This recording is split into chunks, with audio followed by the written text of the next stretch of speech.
दशैं नेपालीहरूको महान चाड। यो केवल उमङ्ग र उत्साहको पर्व मात्र होइन, परम्परा, संस्कृति र आस्थाको जीवन्त प्रतिबिम्ब पनि हो।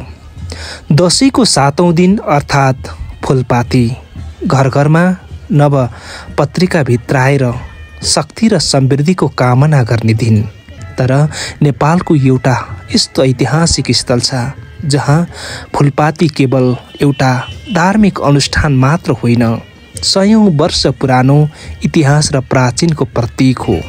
हामी कुरा गर्दैछौँ गुल्मीको इस्माकोतको। हरेक वर्ष आश्विन शुक्ल सप्तमीका दिन इस्माकोतमा एउटा विशेष रौनक छाउँछ।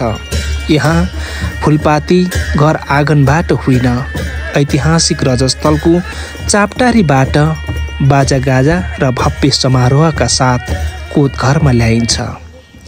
यो यात्रा प्रकृति र शक्तिको सम्मानको यात्रा हो। यो परम्परा पुर्खाले सुम्पिएको विरासतको निरन्तरता हो। फुलपाती कोतघरमा भित्राइनु अघि इस्मा मैदानमा देखाइने यो पट्टा नाच र गुन्जिने मालसिरी धुन यहाँको मौलिक पहिचान हो। कुनै समय 1.5 घण्टासम्म चल्ने यो नाच आज समयको बहावसँगै छोटिँदै गएको छ।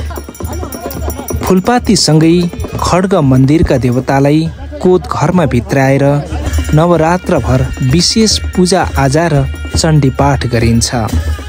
समयले यो सांस्कृतिक धरोहरमाथि चुनौतीको बादल मडारिदिएको छ।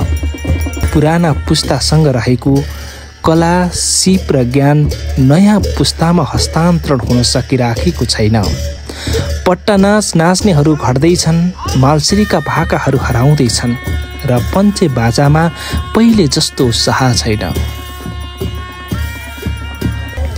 इस्माकोतको फुलपाती पर्व केवल एउटा उत्सव होइन, यो हाम्रो गौरवशाली इतिहास र संस्कृतिको पहिचानको अमूल्य निधि हो।